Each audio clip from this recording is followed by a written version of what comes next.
The letter arrived on a Saturday morning, which Dorothea Finch would later consider either deeply significant or entirely beside the point, depending on which theory she happened to be entertaining at the time.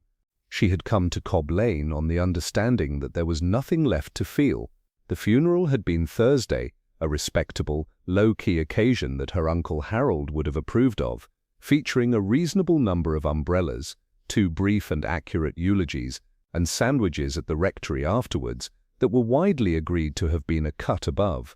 The village of Steeple Moor Vane had shown up in numbers that reflected Harold's standing, not beloved exactly, but solidly respected, which was the sort of reputation a retired solicitor in his 73rd year might fairly prefer.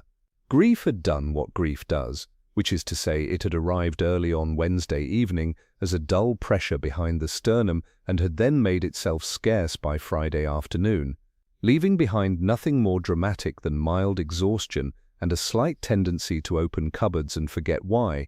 She had come back to the house, in short, to begin the orderly business of ending a life, the clearing of drawers, the cataloguing of books, the careful choreography of disposal and memory that falls to the person who inherits and does not quite know what to do with the fact.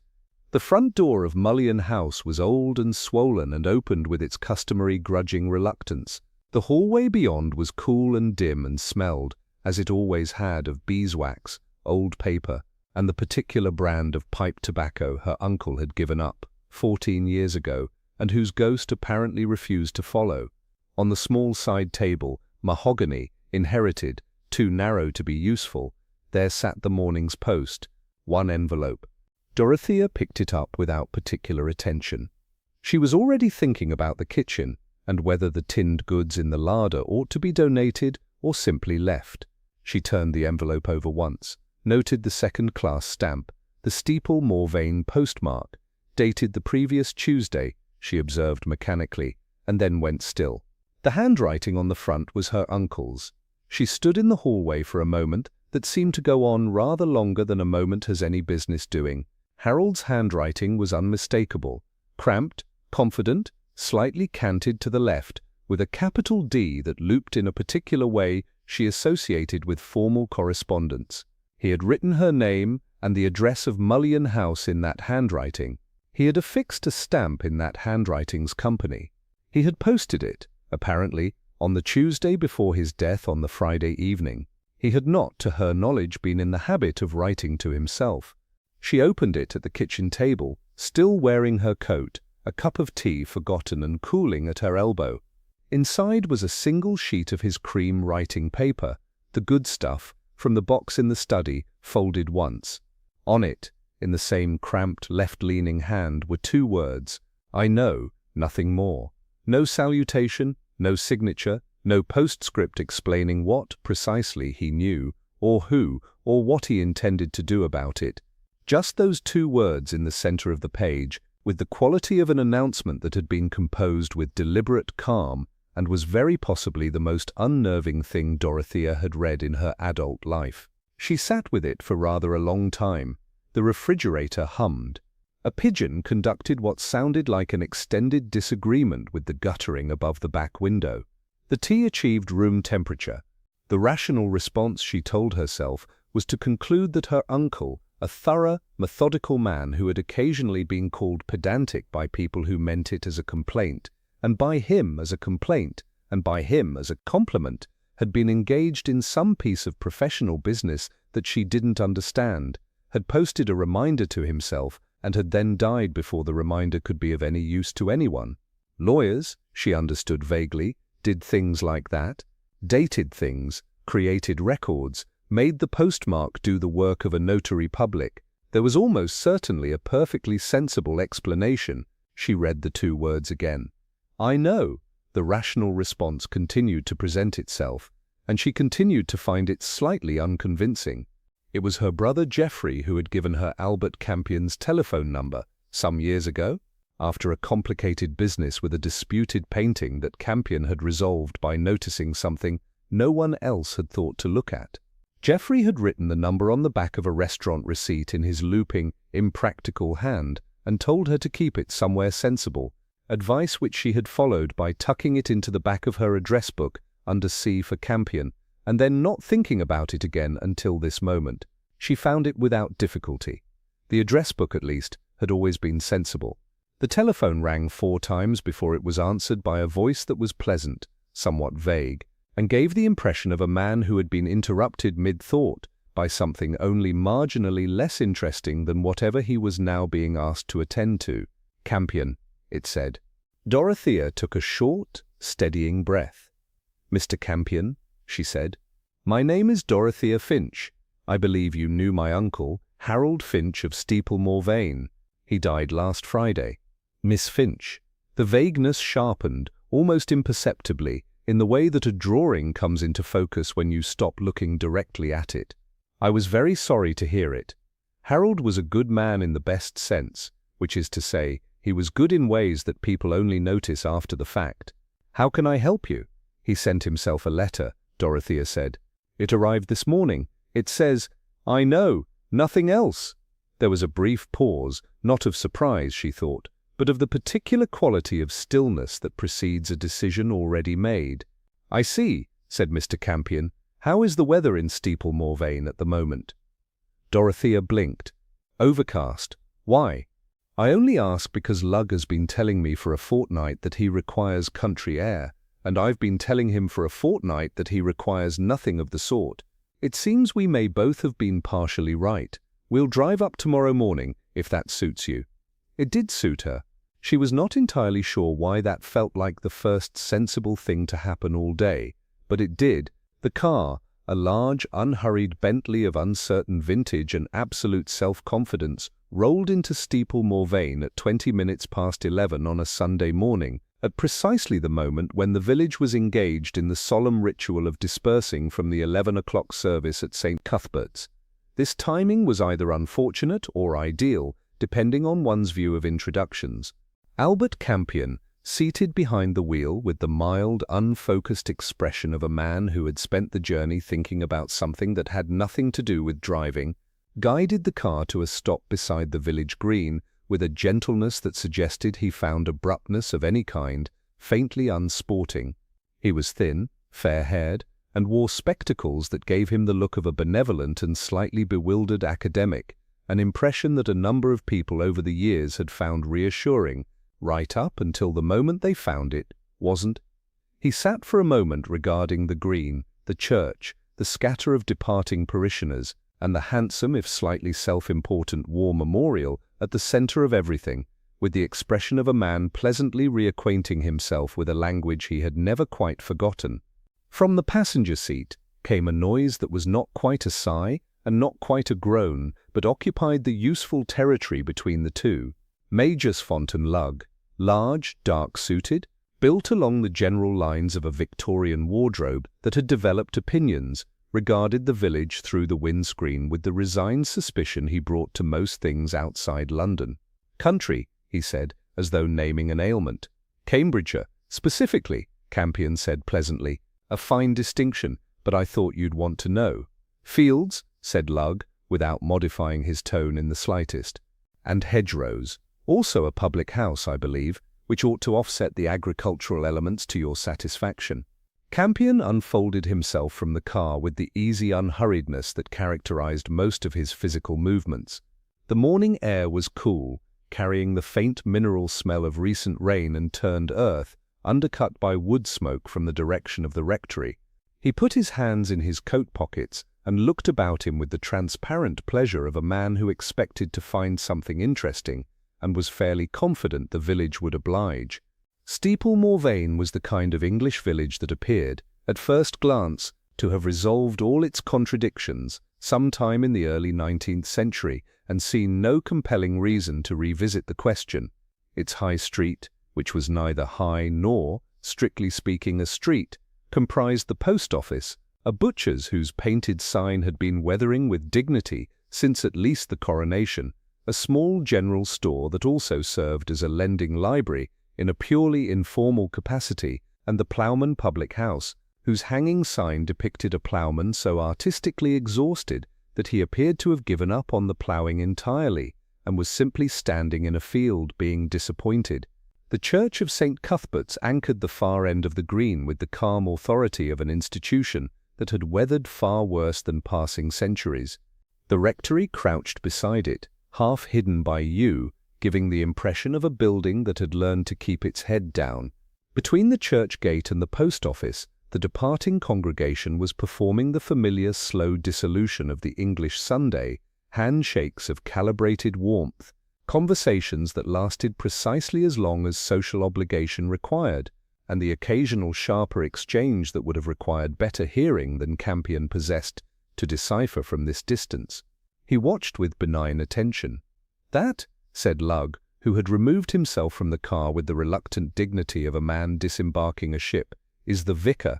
Campion followed the direction of his gaze. Outside the church gate, a man in clerical collar was conducting his own congregation dispersal with the practiced ease of long experience. The Reverend Cyril Mattock was perhaps 60, narrow through the shoulders, with a pale, careful face and the kind of composed smile that could mean a great many different things, and was probably chosen on that basis. He was speaking to a small group of parishioners, 3 women of various ages and a heavy-set man in a good overcoat, and his expression throughout was one of patient, uniform attention. "Observant of you," said Campion mildly. "It's the collar," said Lugg. They were saved from further ornithological observations by the appearance of Dorothea Finch, who came round the side of the green from the direction of Cobb Lane with the purposeful walk of someone who has been watching for a car and does not wish to seem as though they have been watching for a car. She was perhaps 40, neat rather than fashionable, with her uncle's same tendency toward the composed exterior that did not quite conceal the working mind beneath it. She shook hands with Campion with a directness he approved of. "You found it without difficulty," she said. "Lugg navigates by public house," Campion said. "It's a surprisingly effective system." He nodded toward the ploughman. "We spotted that from the Huntingdon Road, so the rest was straightforward." Lugg, who had navigated by a road atlas and 2 increasingly terse telephone conversations with a petrol station attendant, said nothing but managed to convey volumes.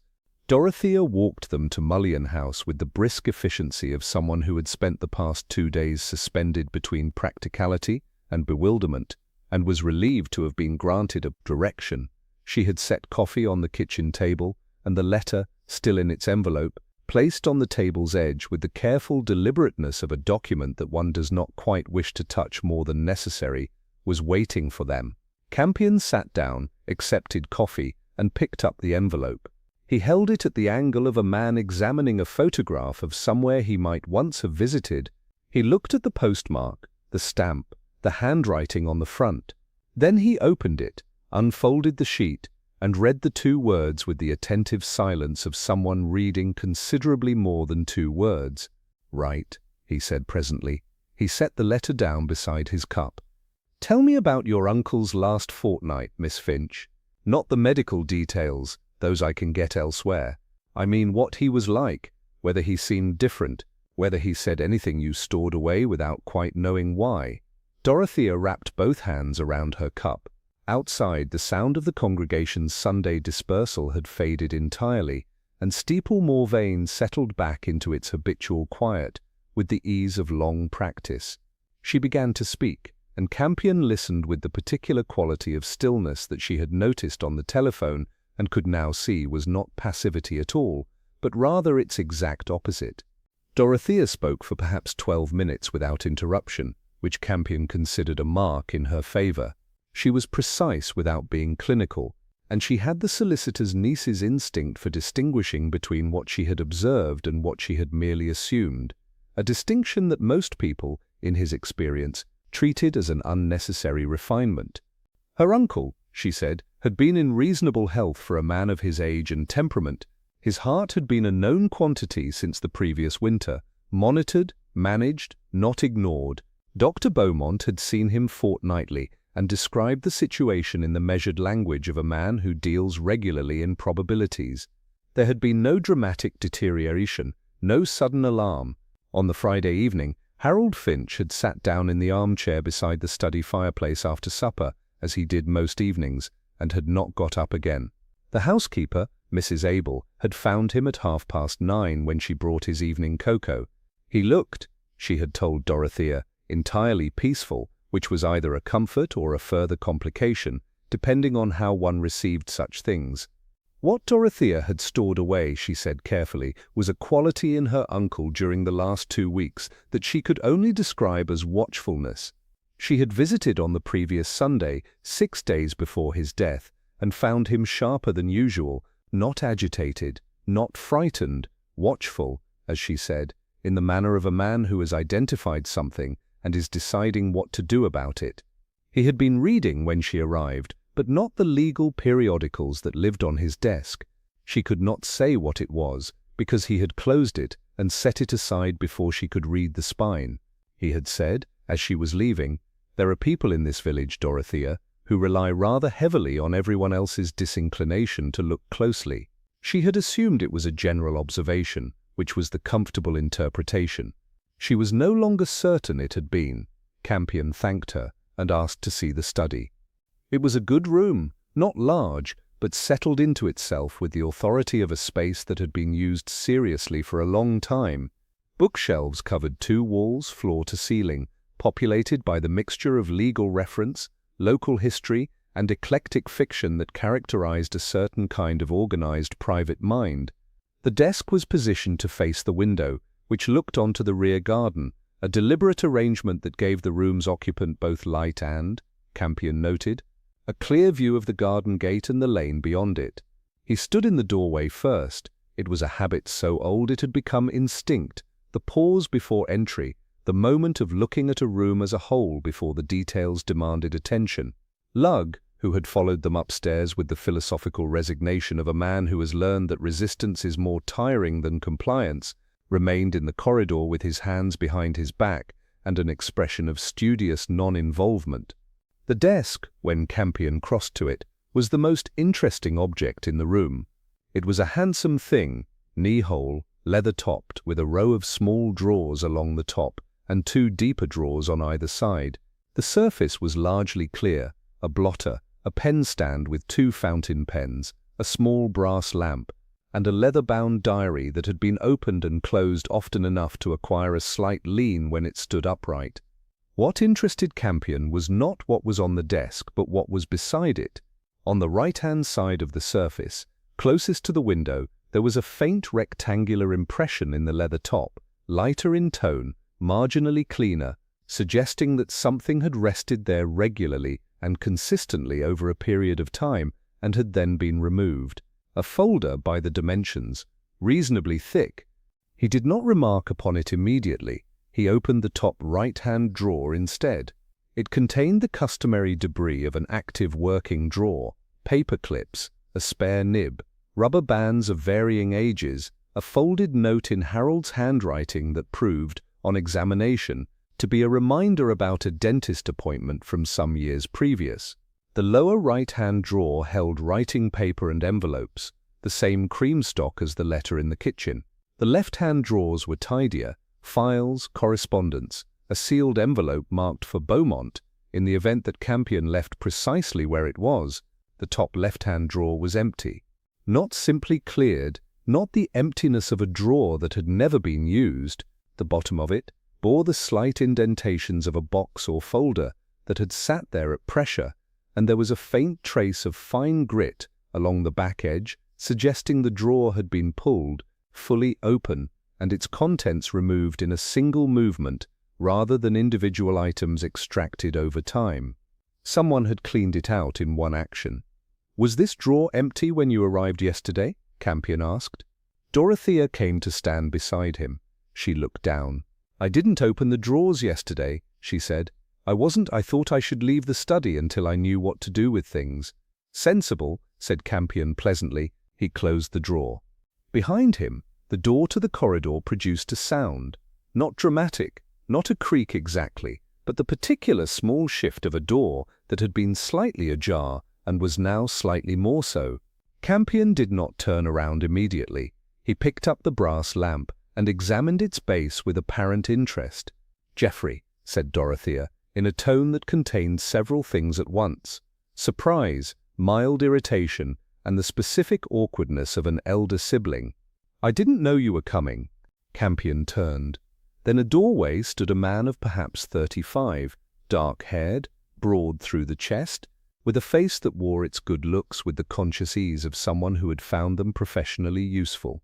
He was dressed well, casually well, the studied informality of a man who spends money on clothes and finds the appearance of indifference to that fact worth the additional effort. He was looking at the desk with an expression that lasted no longer than a half-second before it rearranged itself into something easy and fraternal. "Door was on the latch," he said, to Dorothea. "I wanted to see if you needed a hand with anything." He transferred his gaze to Campion with polite curiosity. "I don't think we've met."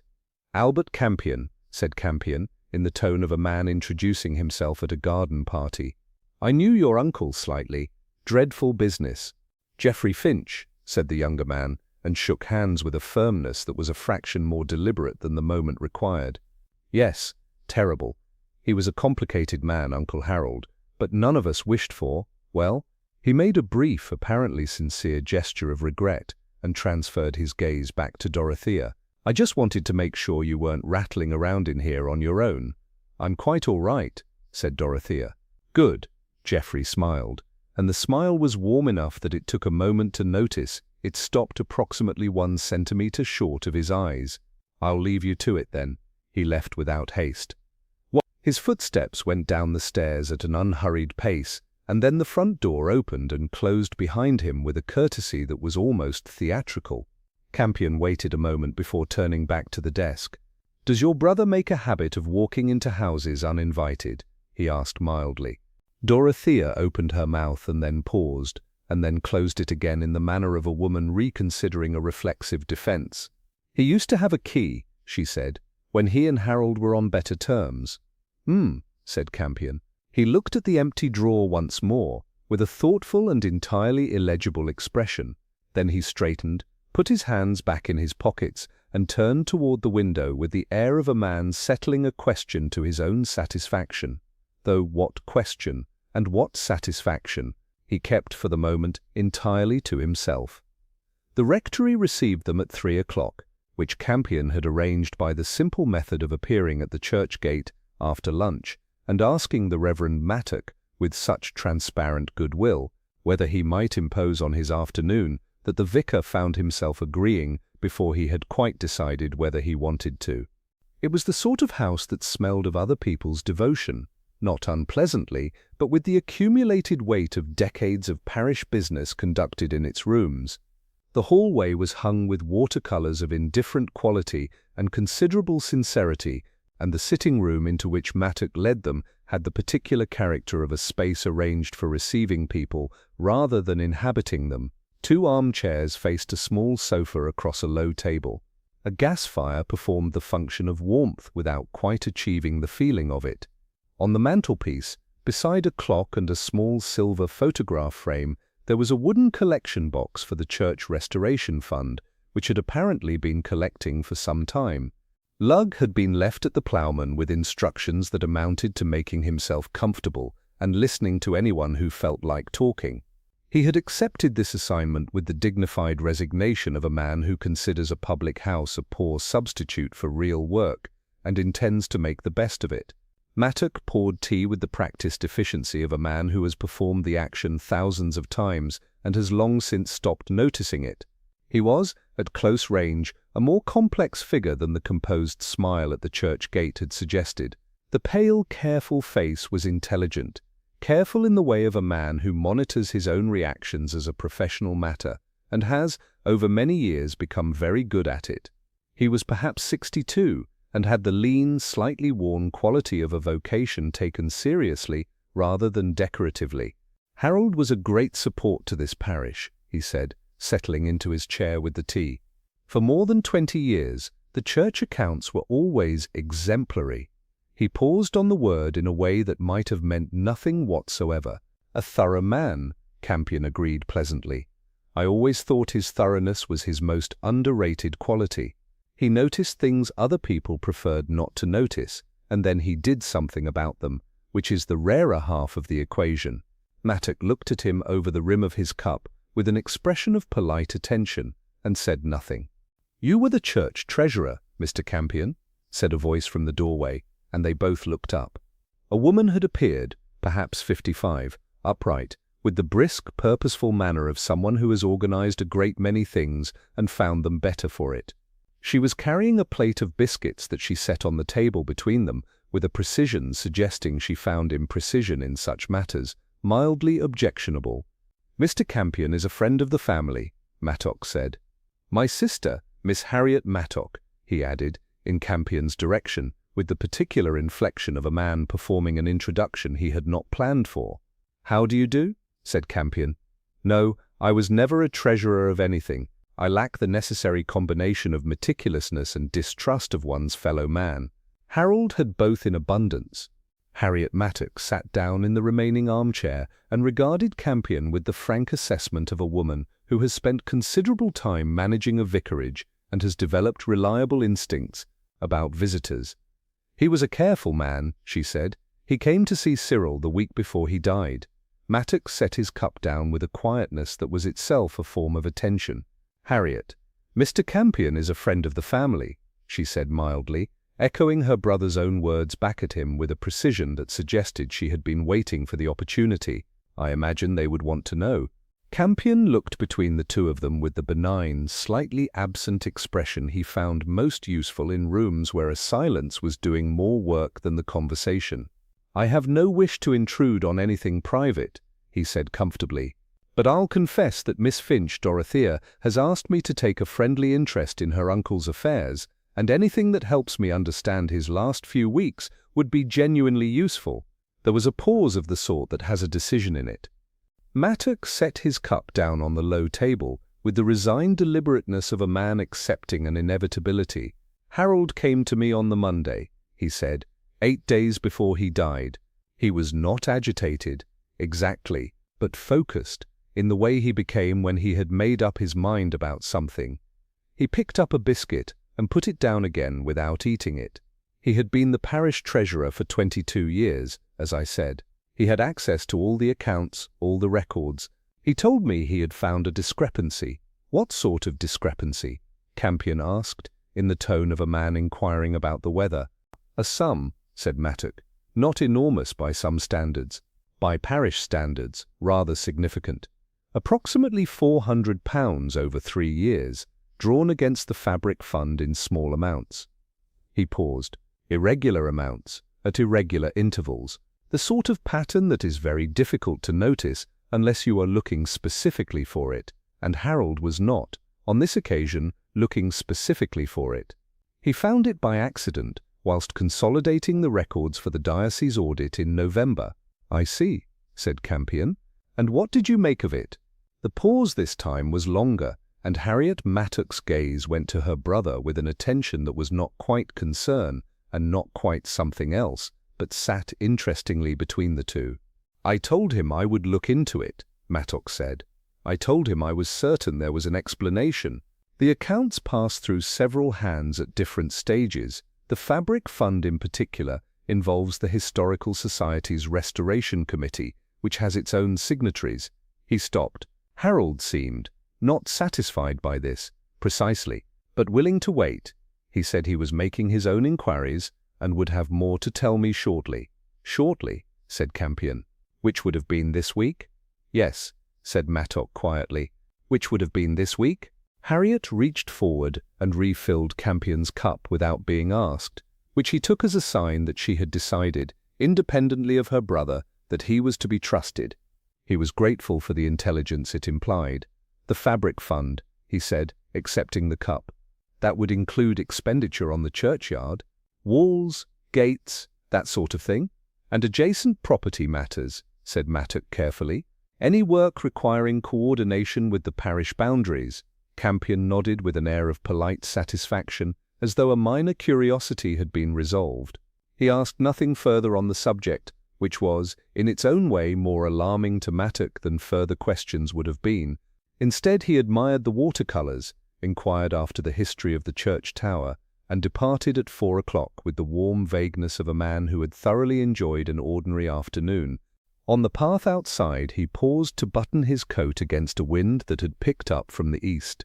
He stood for a moment looking back at the rectory, then at the church beside it, and then at the wall running along the far edge of the churchyard, beyond which lay a meadow that was brown with late autumn and very still. He looked at the meadow for rather longer than a meadow, viewed from a distance, strictly warranted.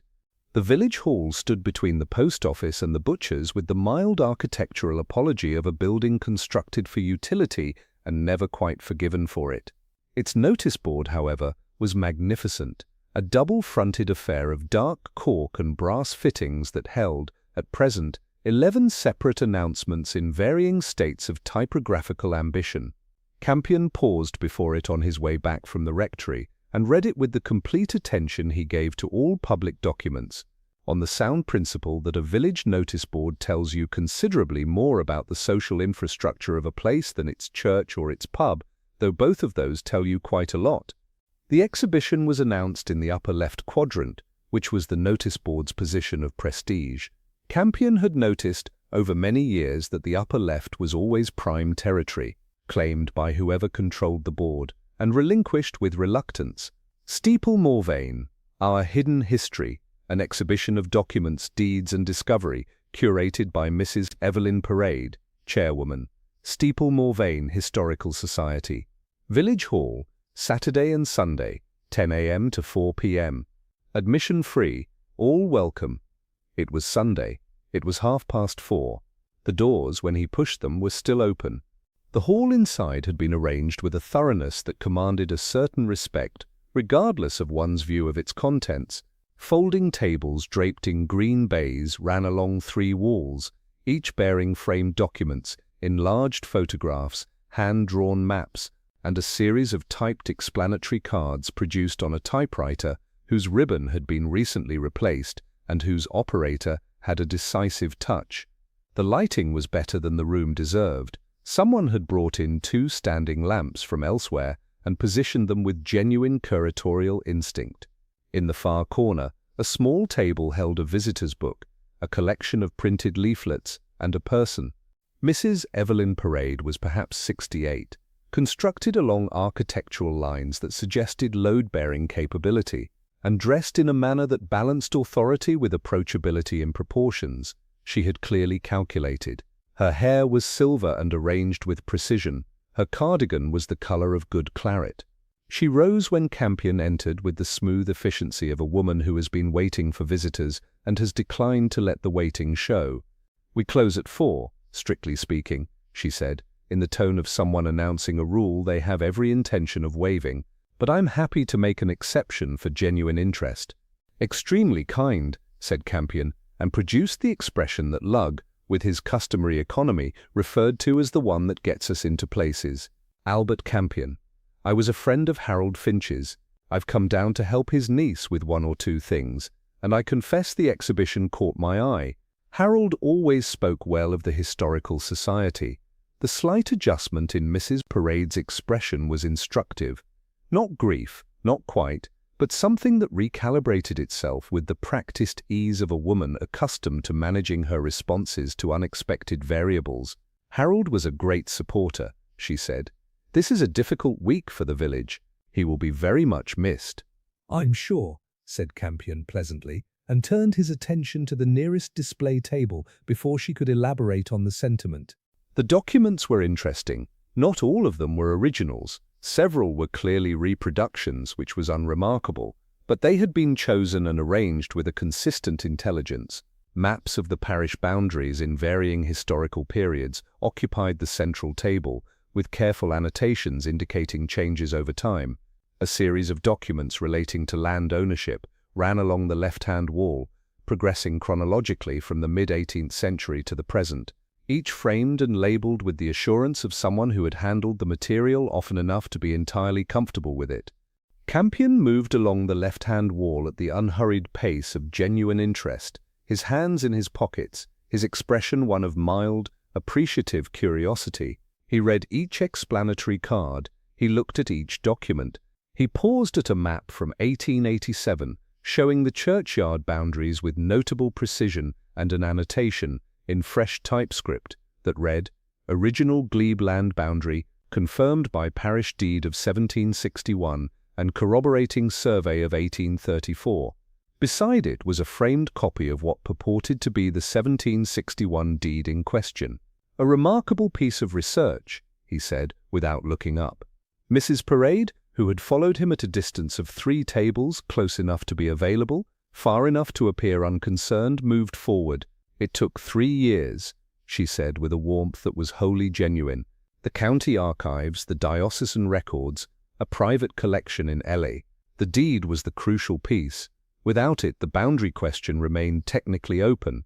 "The boundary question," Campion repeated thoughtfully. "I imagine that has implications for the meadow." The warmth did not diminish. She was too accomplished for that. But it became for a moment a performance of warmth rather than the thing itself.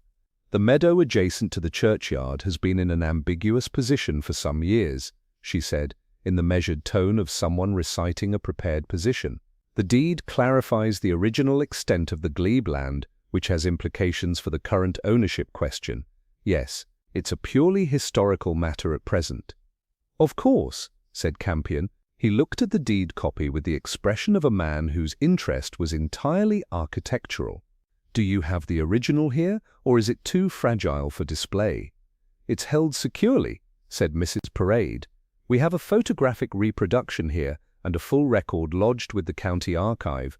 "Naturally," said Campion, very responsible. He moved on to the next display without alteration of pace or expression, and asked her about the Victorian photographs on the far wall, with every appearance of finding them the most engaging thing in the room. She answered with the fluency of deep familiarity and the subtle relief of a conversation returned to safer ground. By the time he left, signing the visitor's book at the door with his characteristic spidery hand, she had entirely reassembled her composure and was smiling with unambiguous warmth. Outside, Campion paused on the step and looked back toward the church, and then toward the meadow beyond the churchyard wall, the same stretch of brown, quiet ground he had observed from the rectory path. An hour earlier, the light was failing now, leaching the color from the hedgerows and the stubble field beyond. A deed that resolved a boundary question, a fabric fund with unexplained withdrawals, a meadow whose ownership was ambiguous and whose resolution would, presumably, have considerable value to whoever stood to acquire it. He put his collar up and walked back toward Mullion House in the early dark, stepping around a puddle on the lane with the absent-mindedness of a man whose attention was thoroughly occupied elsewhere. The post office opened at 8:30 on a Monday morning, and Campion was on its step at 8:25, which gave him time to observe that the butcher's cat was conducting a territorial audit of the pavement opposite, that someone had added a hand-lettered amendment to the notice board's harvest supper announcement, and that the village, released from the self-consciousness of a Sunday, moved through its Monday morning with a different quality of purpose altogether, less performed, more genuine, and on the whole considerably more informative. Miss Winifred Toft had run the Steeple Morvane post office for 31 years, a tenure that had given her an encyclopedic knowledge of the village's correspondence habits, a refined instinct for the difference between privacy and secrecy, and a relationship with information that was neither gossip nor indiscretion, but occupied its own carefully maintained category, somewhere between civic duty and professional satisfaction. She was small, precise, and somewhere in her early 60s, with reading glasses on a chain and the kind of steady, assessing gaze that had been trained by 3 decades of standing behind a counter, watching people decide what they were and were not going to say. She unlocked the door at 8:31, 1 minute late, which Campion suspected was deliberate, and showed no particular surprise at finding him there, which suggested either excellent composure or that she had seen him from the window. "Mr. Campion," she said. Dorothea Finch rang ahead. "She's a thoughtful woman," said Campion approvingly, and followed her inside. The post office interior was exactly what its exterior promised: compact, ordered, and permeated by the particular smell of paper, ink, and official forms that is one of the more reassuring constants of English life. Miss Toft took her position behind the counter with the ease of long habit, and folded her hands on its surface in a manner that indicated she was prepared to be helpful within the limits she decided appropriate, and that those limits were her own business. "I imagine you want to know about the letter," she said. "I do," said Campion, though I'm also happy to hear anything else that seems relevant. I find relevant things often arrive without being specifically invited. Miss Toft considered this with the expression of a woman evaluating a philosophical proposition on its practical merits. Mr. Finch came in on the Tuesday, she said. The Tuesday before last. I remember it clearly because he came in the morning, which wasn't his habit. He was an afternoon poster, Mr. Finch, very regular. Tuesdays and Fridays, after his walk, never before 2 o'clock. But that Tuesday he came in just after 10. How did he seem? Campion asked. Pleased, she said, without hesitation. That's the word. He had the look of a man who has done something he has been putting off and found it easier than expected. Satisfied with himself, but quietly, the way he went when he'd finished a difficult piece of work. She paused. He bought a second-class stamp, which surprised me. Mr. Finch used first class as a matter of principle. He said second class was a false economy because the anxiety of not knowing when something would arrive was worth the difference in cost. I'd heard him say it at least 4 times. She indicated the small amusement this memory produced with the faintest adjustment at the corners of her mouth. But that Tuesday he asked specifically for second class, and he addressed the envelope himself at the counter, which he sometimes did, and posted it in the box himself rather than handing it over, as if the act of posting it was the point, Campion said thoughtfully. Miss Toft looked at him with an appreciation that was also an assessment. That's what I thought at the time, though I couldn't have told you why. He seemed deliberate about it, as though it mattered that he'd done it himself and that I'd seen him do it. Campion was quiet for a moment. Outside, the butcher's cat had completed its audit and retired. A car passed on the high street, slowed, and continued. Miss Toft, he said presently, you mentioned he came in the morning that day. Do you know where he'd been beforehand?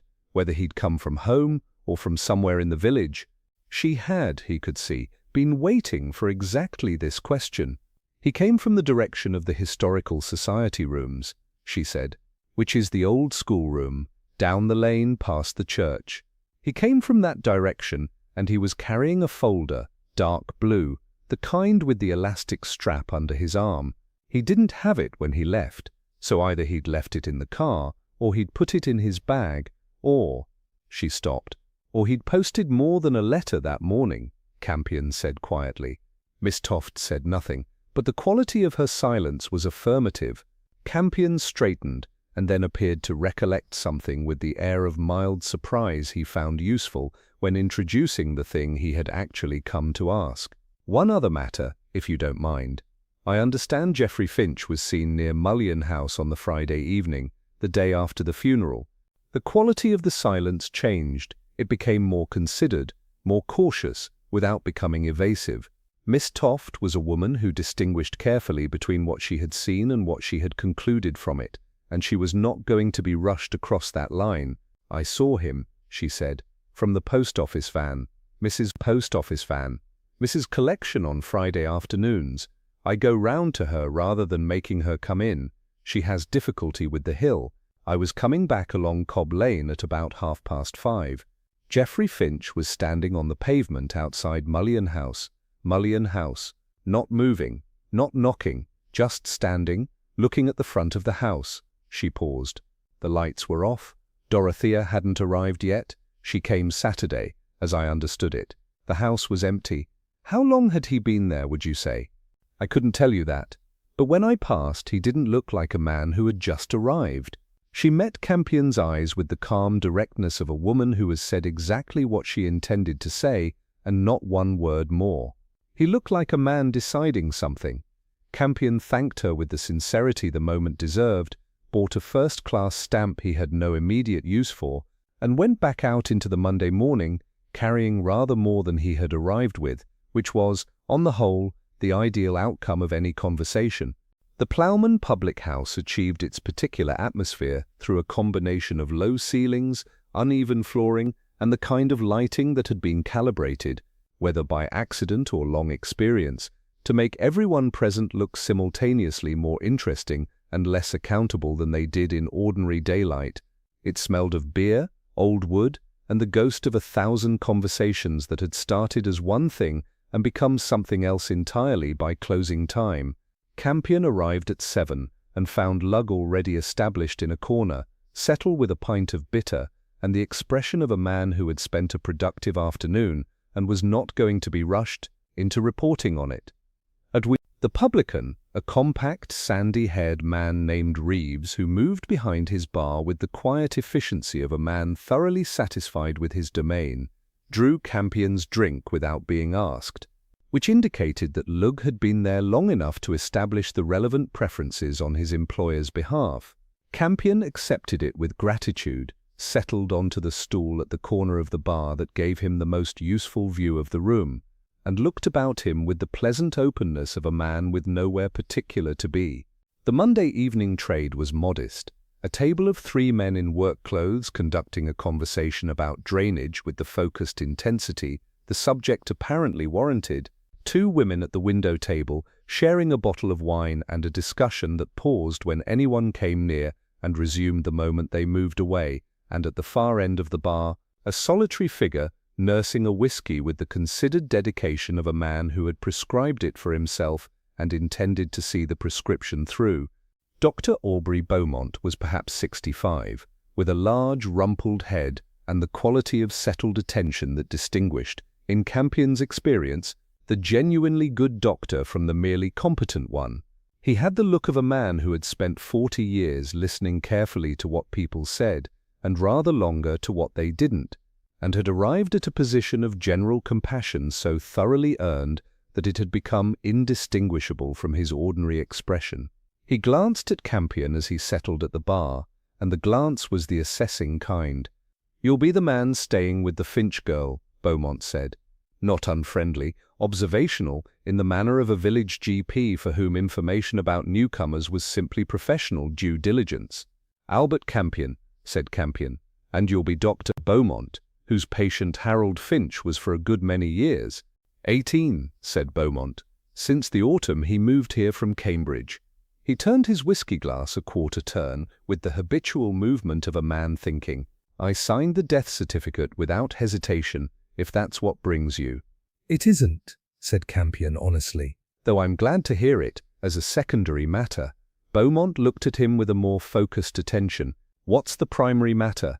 Harold posted himself a letter the week before he died. It arrived at Mullion House on Saturday morning. It said, in its entirety, "I know, his niece found it, and rang me, and here I am," which is perhaps more information than you needed, but I find it saves time. Beaumont was quiet for a moment. He turned his glass another quarter turn.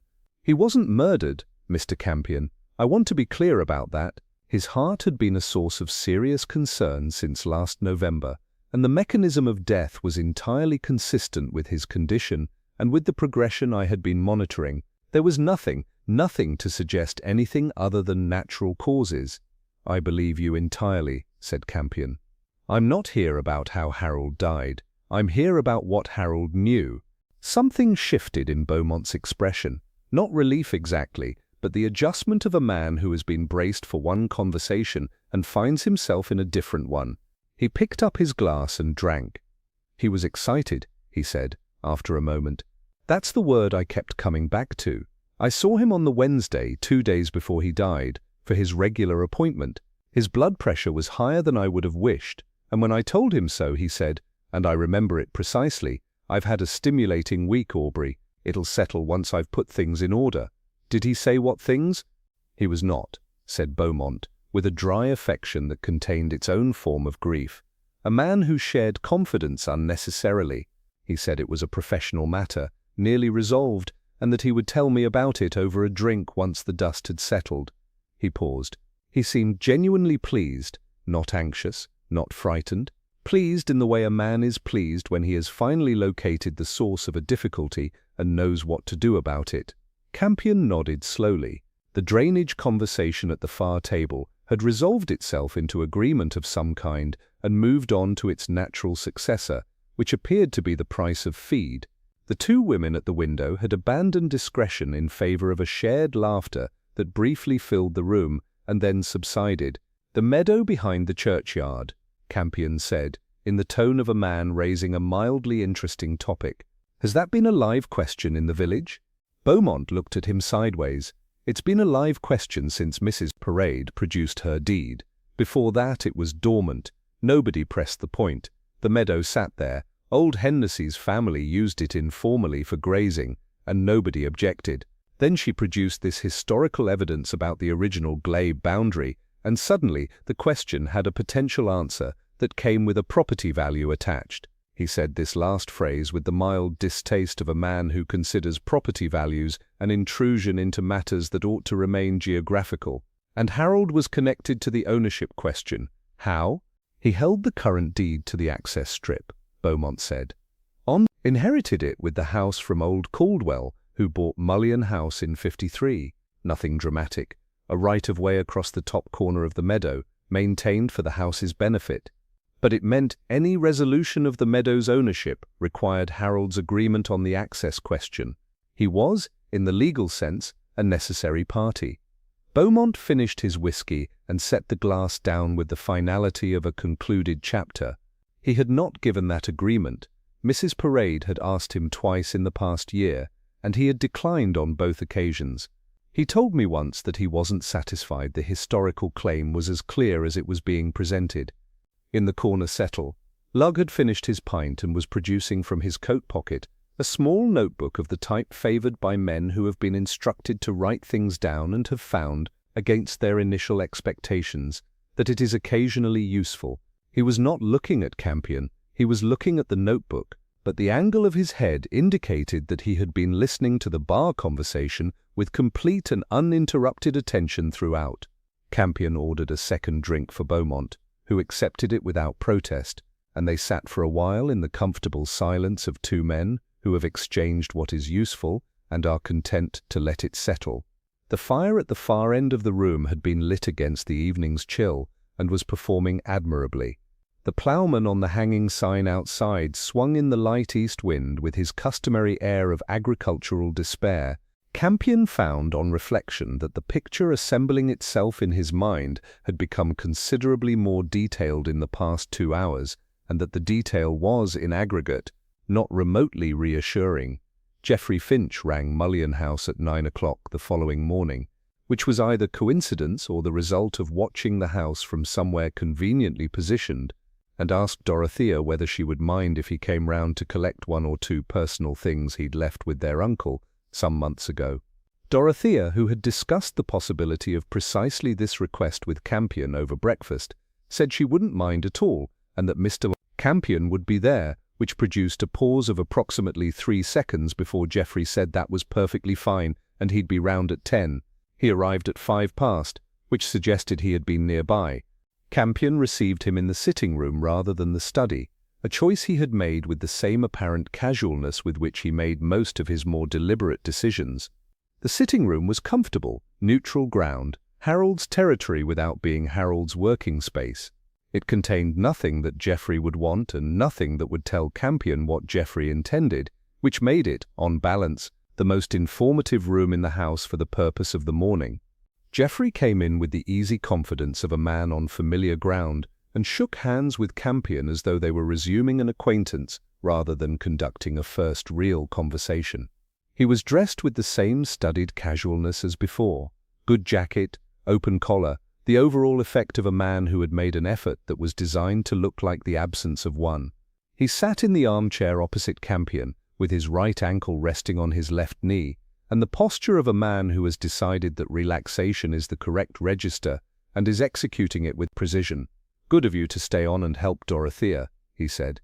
"She's not terribly practical about these things, tends to get stuck in her head.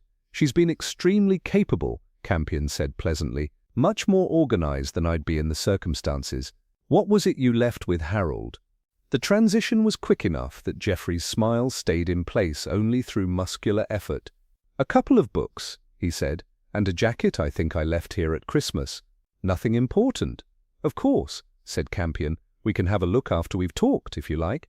There's no rush." He said this in a tone that suggested there was absolutely no rush, and that they would be sitting here for as long as the conversation required, which was a different proposition from the one Geoffrey had arrived expecting. Geoffrey looked at him for a moment with the expression of a man recalibrating, then he settled back and allowed his smile to become more genuine, which paradoxically made it less trustworthy. "You were a friend of Harold's," he said, "from before he came to Steeple Moor Vane?" "We knew each other at intervals over a number of years," Campion said. "The way one does, not intimately, but consistently enough to matter. He was a man of considerable integrity, I always thought." "He was," Geoffrey agreed, with a warmth that was perfectly weighted.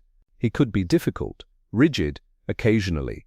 He had very fixed ideas about how things ought to be done, and not a great deal of patience for people who approached matters differently. But yes, integrity, absolutely." "Is that what you argued about at the village fete?" Campion asked, in the tone of a man asking whether someone took sugar. Geoffrey's right ankle came off his left knee. It was a small movement and he recovered immediately, but the sequence, the question, the physical response, the recovery, occupied exactly the space of a man who has been caught off guard and is good enough to limit the damage without quite being good enough to prevent it entirely. "We had a disagreement," he said, "about the will. He'd changed it, I think you probably know that, and I felt the change was made on the basis of a misunderstanding between us. I wanted to discuss it. He wasn't ready to discuss it at a village fete, which was fair enough." "What was the misunderstanding?" "A business matter." Geoffrey's tone carried the mild implication that this was the limit of what he intended to share on the subject. "Nothing dramatic.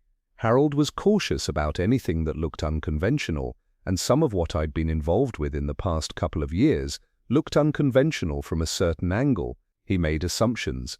I didn't handle it well." "What sort of business?" Campion asked, with the transparent interest of a man who finds commerce fascinating. "Property," said Geoffrey. "Development interests. Nothing improper."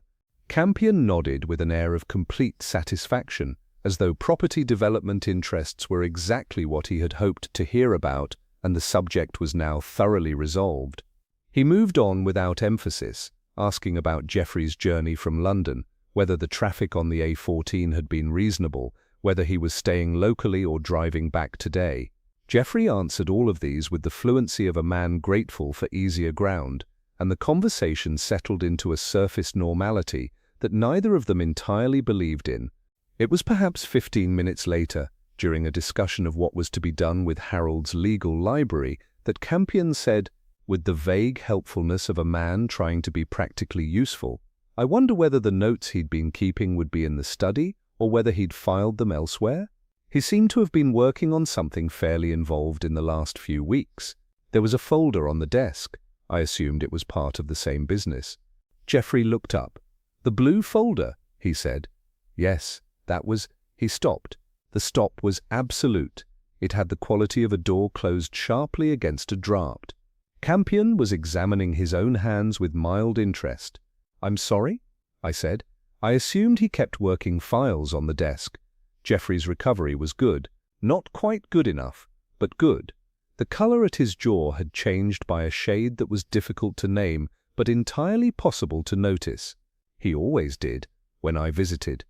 "Of course," said Campion comfortably. He did not look up. He did not pursue it. He talked instead about the disposal of legal libraries and whether the Cambridgeshire Law Society had a collection scheme, and Geoffrey answered him in the tones of a man exercising considerable internal discipline, and the conversation concluded shortly afterwards with every surface courtesy intact and an atmosphere between them that was doing a great deal of quiet, concentrated work. At the door, Geoffrey shook hands again, remembered with apparent naturalness that he'd find the books himself if Dorothea could show him the study, collected a single paperback from the shelf nearest the window, with the confident reach of a man who knows exactly where he is going and precisely which item he has come for, and left. Campion stood in the hallway and listened to his car start, reverse, and pull away along Cobb Lane with the unhurried competence of a man who saw no reason to leave quickly. When the sound had gone entirely, he put his hands in his pockets and looked at the middle distance with the still, inward expression that Lugg, had he been present, would have identified without difficulty as the one that meant something had just become considerably simpler. He had not mentioned the color of the folder. He had not mentioned a folder at all, beyond the general fact of its absence from a desk. The detail had been entirely his own addition, offered into a silence to see what the silence contained, and Geoffrey Finch, who had insisted he had not visited Mullion House since Christmas, had known without hesitation that the folder on Harold's desk had been blue.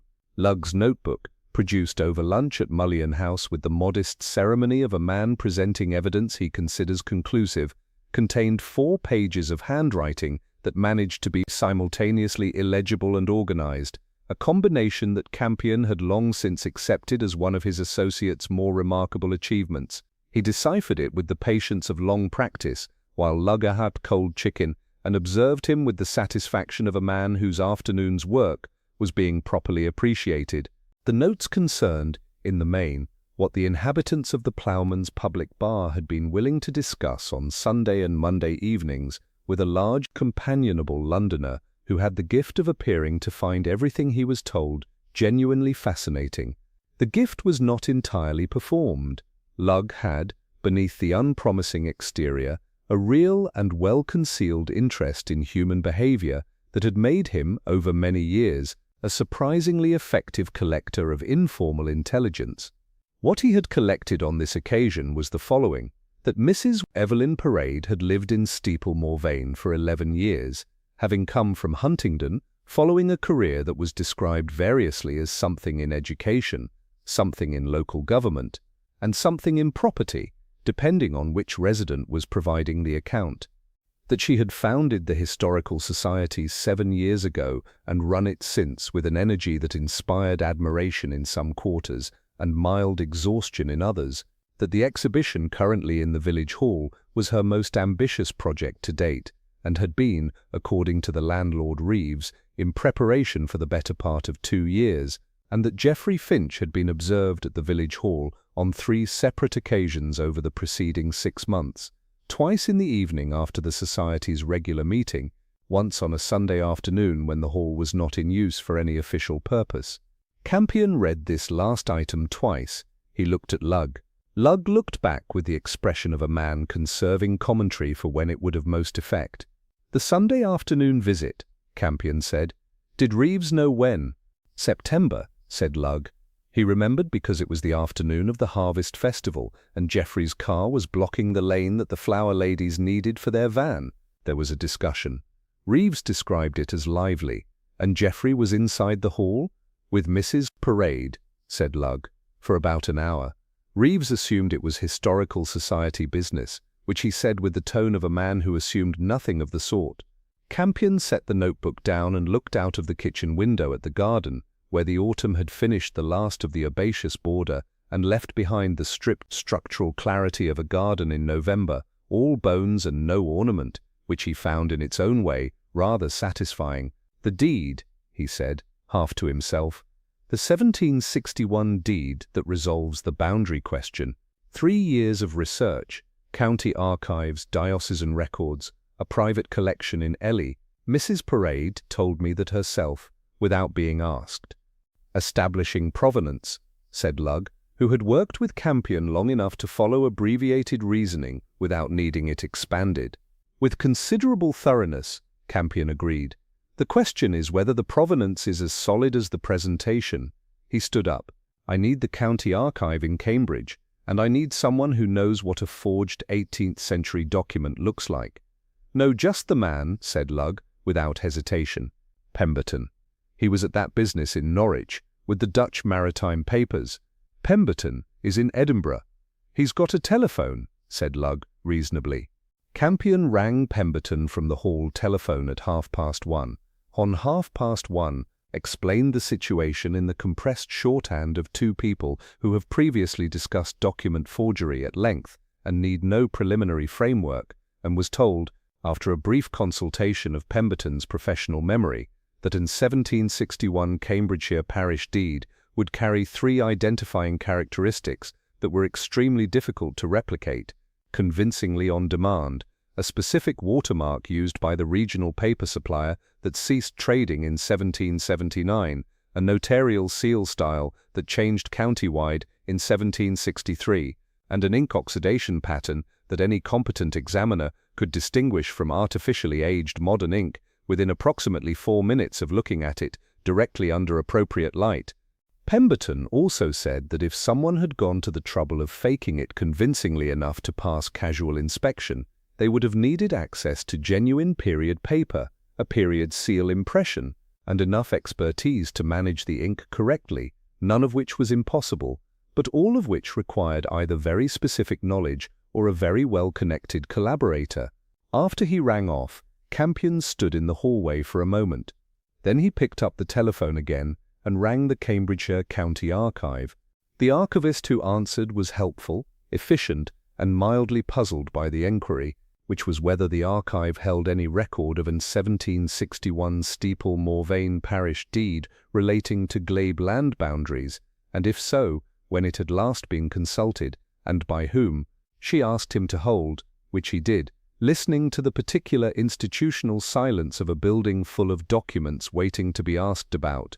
She returned after 4 minutes to tell him that the archive held no such deed in its Steeple Morvain parish collection, that the collection had last been accessed 6 months ago by a Mrs. Parade of Steeple Morvain Historical Society, and that Mrs. Parade had spent approximately 3 hours with the collection on that occasion, and had made copies of several documents relating to parish boundaries and land tenure in the Steeple Morvain area, none of which, she confirmed on a second check, included anything from 1761. Campion thanked her with considerable warmth and returned to the kitchen. "The deed doesn't exist in the county archive," he said. "Mrs. Parade visited the archive 6 months ago and copied everything they have relating to Steeple Morvain boundaries. There is no 1761 document among them." He sat down. "She knows exactly what the genuine record contains. She knows the gaps. She knows what can be claimed in the spaces the archive doesn't fill." Lugg, who had been waiting with the patience of a man who recognizes a conclusion approaching from a distance, leaned forward. "And the nephew? Geoffrey Finch told me he was involved in property development interests," Campion said. "That he and Harold had a falling out about something that looked unconventional from a certain angle. He is connected to Mrs. Parade in a way the village knows about but hasn't assembled. He knew the folder on Harold's desk was blue." He paused. "Harold found the forgery. He compiled evidence in that folder and possibly in what he posted to himself, or alongside the letter. He told Geoffrey, because Geoffrey was family and Harold, despite the will amendment, still extended a degree of trust that was not warranted. Geoffrey told Mrs. Parade, and between them they decided the evidence needed to disappear. Hence Friday evening," said Lugg. "Hence Friday evening," Campion agreed. The house was empty. Geoffrey had a key, or had had one. The folder was removed from the desk. The top left-hand drawer was emptied, and Harold, who had rather cleverly sent himself the letter as a dated proof of his knowledge, was not alive to explain what it meant. The kitchen was quiet. The garden beyond the window sat in its November stillness. Somewhere at the far end of the lane a car passed and receded. "Right," said Lugg, in the tone he used when they had arrived at the part of the proceedings he considered practical. "What do we do about it?" Campion looked at him over the kitchen table with the expression of a man who has decided exactly what to do about it and is choosing the correct moment with the care that the moment deserves. "We have a quiet word," he said, "before supper, I think, while there's still time to be civilized about it." The afternoon had the particular quality of late November light that turns everything it touches slightly elegant, not unpleasant, but considered, as though the world were reviewing its own recent decisions and finding some of them wanting. Campion walked the length of Cobb Lane twice before returning to Mullion House, not because the walking produced new information, but because he found that certain kinds of thinking required movement to complete themselves, in the same way that certain chemical reactions need heat before they resolve into their final state. The picture, by the time he came back through the front gate, was complete, not in the dramatic sense of a revelation descending from a clear sky. It had assembled itself over 3 days with the patient incrementalism of a jigsaw whose pieces had been arriving in the right order rather than at random, which was, in his experience, the more common shape of actual human wrongdoing. People who did dishonest things tended to do them in sequences that made sense to themselves, and those sequences, once you understood the internal logic, became not just comprehensible, but almost inevitable. He sat in Harold's armchair in the sitting room, the same armchair in which Harold had died, which seemed appropriate, and went through it once more from the beginning, checking the joints for weakness in the methodical way of a man who has been wrong before and found the experience instructive. Harold Finch had been the parish treasurer for 22 years. At some point in the past 3 years, Campion put the beginning at roughly the time Mrs. Parade had begun her historical research in earnest. Small, irregular sums had been drawn from the church fabric fund, not through Harold's hands, through the fabric fund's restoration subcommittee, which had its own signatories and its own modest administrative independence. The subcommittee's work involved coordination with the Historical Society's restoration interests, and Mrs. Parade, as chairwoman, was a natural signatory on relevant disbursements.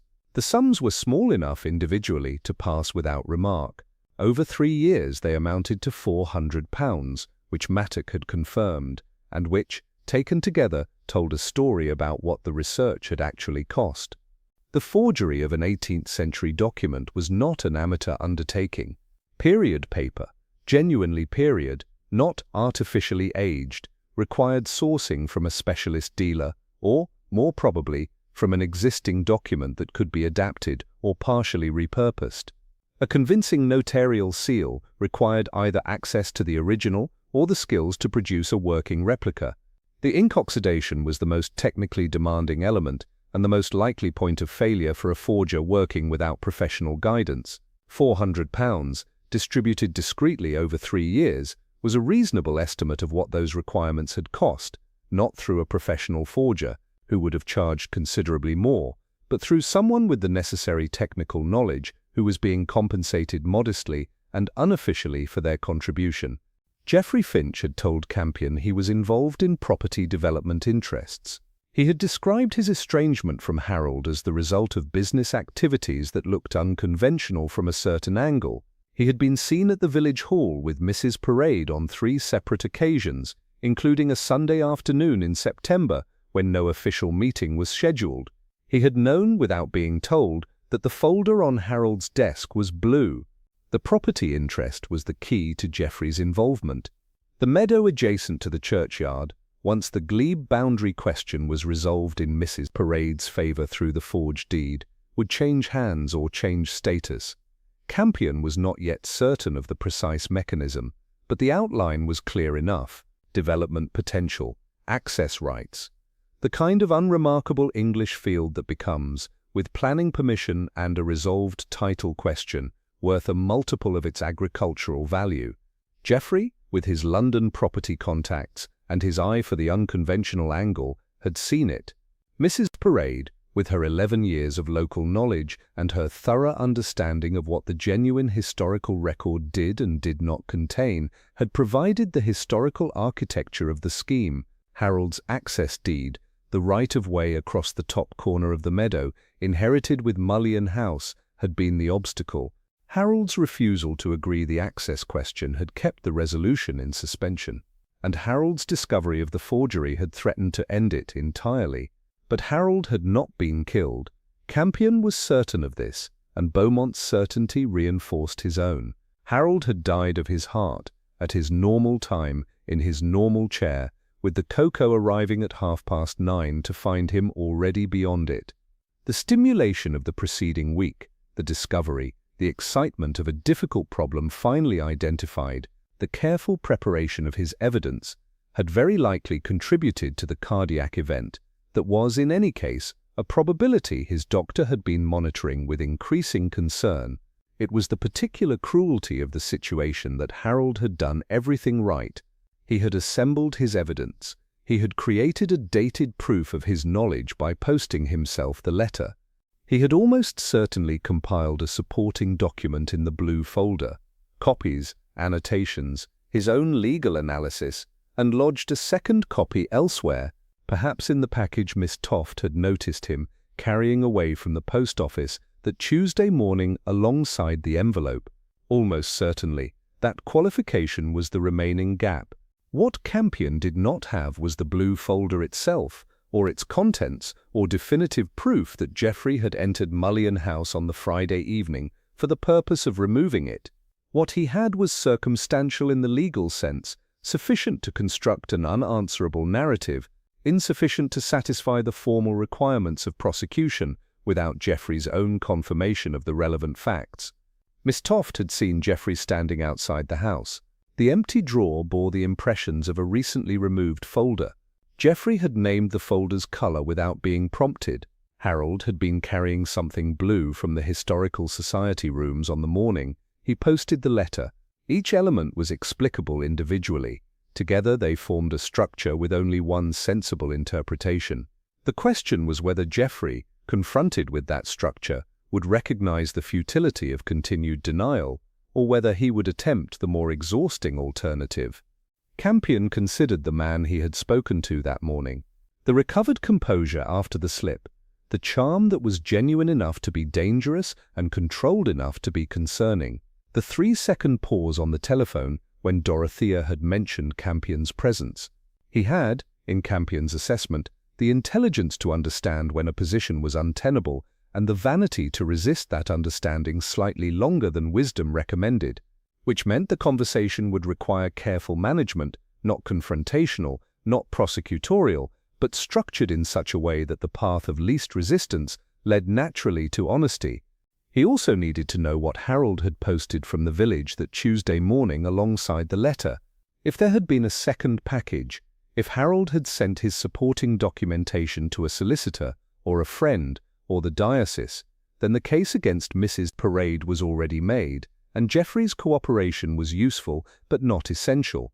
If there had been no second package and the blue folder was gone, the letter alone proved only that Harold had known something, not what, nor how he had known it. Dorothea came in at 4 o'clock with tea, which she set on the table beside his armchair with the quiet competence that he had come to associate with her as a general attribute. She looked at him with the focused calm of a woman who has been managing her own anxieties with discipline and would like now to be told something definite. "The letter," Campion said.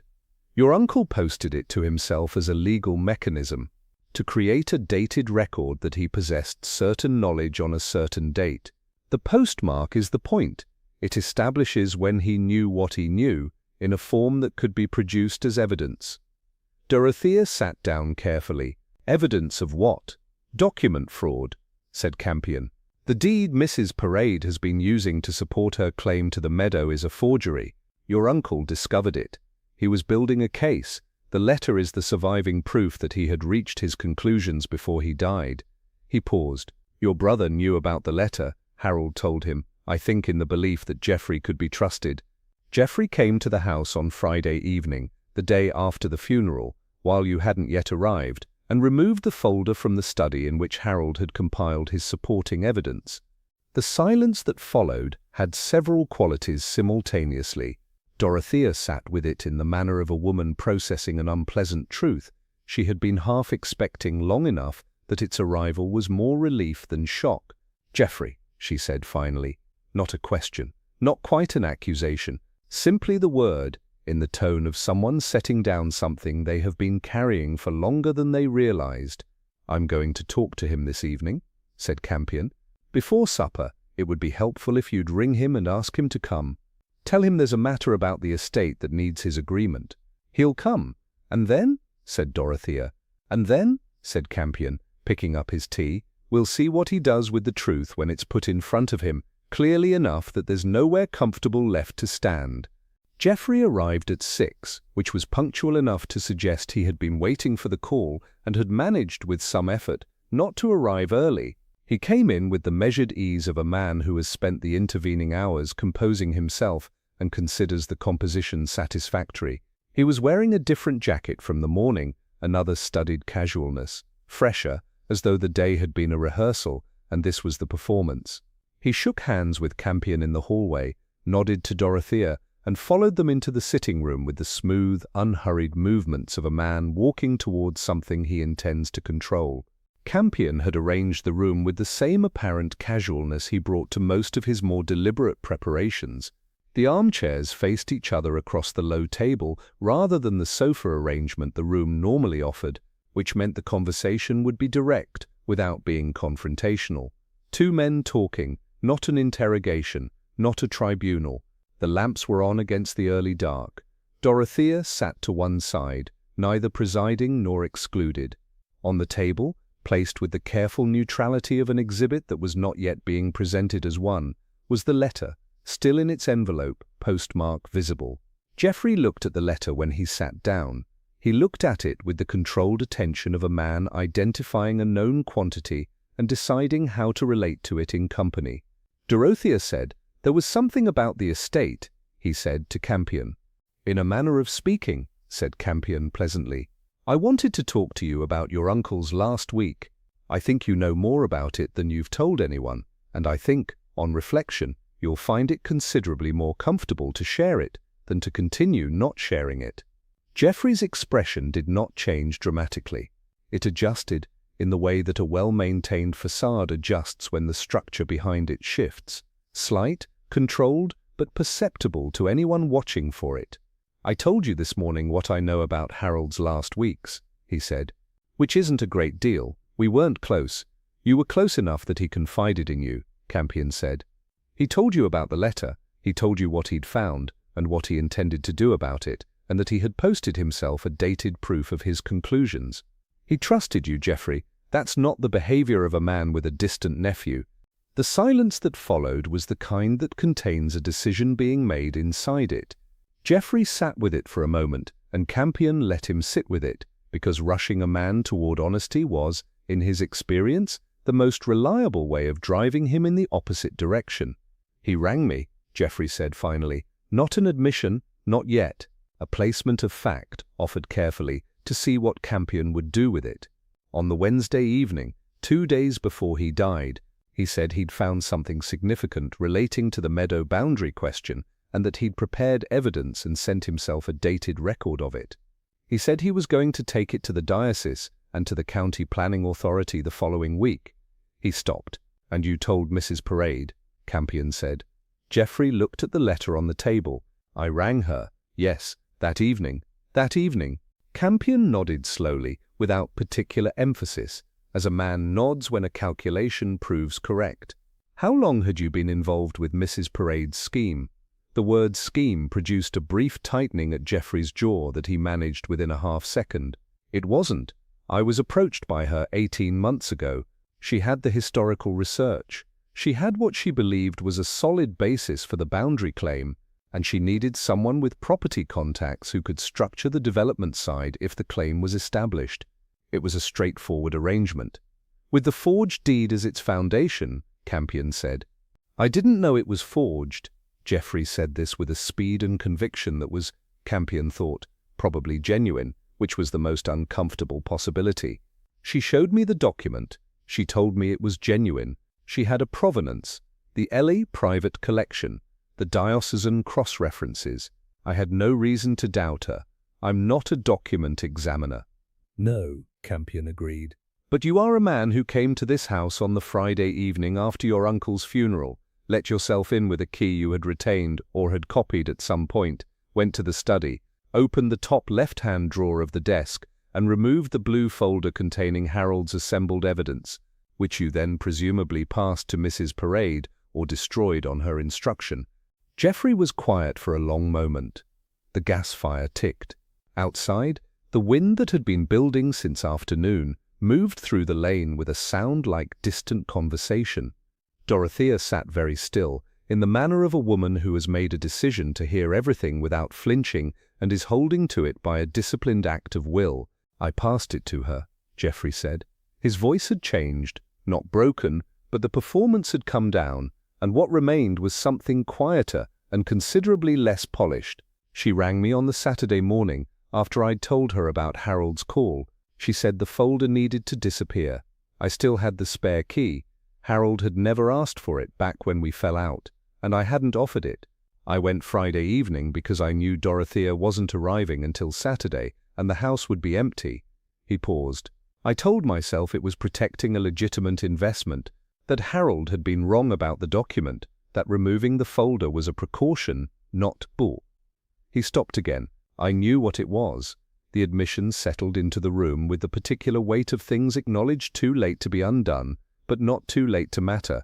Campion leaned forward slightly. "There is one thing I need to know," he said. On the Tuesday morning, Harold came from the direction of the Historical Society rooms and posted the letter from the village post office. He was carrying a blue folder, which he no longer had when he left. Mr. Toft observed this. Did he post a second package that morning? His supporting documentation, sent to a solicitor or a third party? Geoffrey looked at him with an expression that was, for the first time in their acquaintance, entirely unguarded. He told me on the Wednesday call that he'd sent copies to his former partner at the Cambridge firm, sealed with a covering note, to be opened on his instruction. He paused. He said it, as an aside, as though he assumed I'd be pleased the evidence was secure. He thought I was on his side. The quality of that last sentence was such that Campion did not respond to it immediately. He gave it the space it deserved, which was more than the conversation's practical requirements strictly demanded, but considerably less than the human occasion called for. Then he said, quietly, "The copies exist, Geoffrey.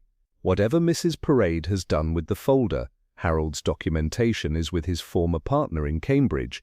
The letter establishes the date of his knowledge, the archive confirms the deed has no genuine provenance, and you have just told me, in the presence of your sister, everything that connects the two." He picked up his tea, which had gone cold, and set it back down. "I'm not a policeman. I'm not going to tell you what to do next. But I will tell you that the most straightforward path from where you are now leads through a voluntary statement to the appropriate authorities, made before they come looking, which they will do once Harold's former partner receives the instruction. Harold presumably left with him. Geoffrey sat with this for a long time. Dorothea looked at the table. The wind moved through the lane again, steadier now, carrying the first real cold of the approaching winter. "Harold left an instruction," Geoffrey said, finally. "It wasn't a question." Harold, said Campion, was a solicitor of 22 years' standing, who had just uncovered a fraud, assembled his evidence, created a dated proof of his knowledge, and sent copies to a trusted colleague with a covering note. "What do you imagine the instruction said?" Geoffrey closed his eyes briefly, opened them, and looked at his sister with the expression of a man accepting the dimensions of a thing he had been avoiding for days. Dorothea met his gaze with a steadiness that cost her something visible, and said nothing, which was, under the circumstances, precisely the right response. The business with the authorities was handled with the minimum of drama that the situation allowed, which was Campion's preferred outcome in all such matters. Mrs. Parade. When the document examiner from the county confirmed the deed's inauthenticity, 3 days later, offered a denial of such comprehensive implausibility that it served, in its own way, as a form of confession. Geoffrey's voluntary statement, made the following morning to a detective constable from Cambridge, who came without fanfare and left the same way, materially shortened what might otherwise have been a protracted process. The fabric fund discrepancy was explained. The meadow remained a meadow, and Dorothea inherited Million House and its access deed without encumbrance. Mattock rang Campion on the Thursday to thank him, in the careful language of a man expressing more than he is saying, and was told there was nothing to thank him for, which was the conventional response, and also happened to be true in the sense that mattered most. Lugg loaded the car on the Friday morning with the quiet satisfaction of a man whose country air had proved more eventful than advertised, and who intended to say so at intervals for some considerable time. The village was still and bright under a sky that had cleared overnight to the particular hard blue of a November morning that has decided to be beautiful out of sheer contrariness.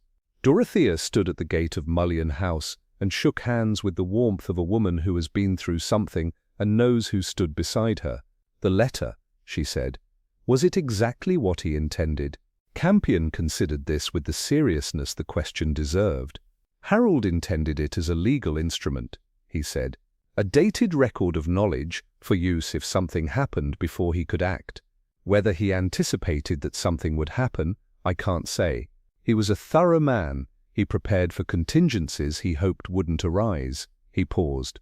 "It did exactly what he intended, just not in the circumstances he planned for."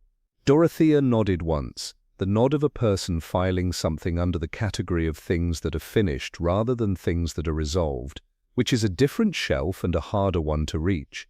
Campion got into the car.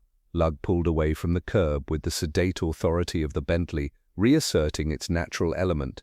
At the end of Cobb Lane, Campion looked once in the mirror at Mullion House, and at the lane, and at the church tower of St. Cuthbert's above the yew, patient and unchanged above its century of accumulated village business, and then looked forward at the road.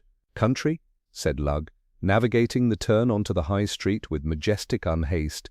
"Cambridgeshire," said Campion. Specifically, the Bentley moved out of Steeple Moor Vane in the direction of the Cambridge Road, and the village closed behind them with the quiet self-possession of a place that has seen arrivals and departures before, and expects to see more, and considers neither cause for particular remark.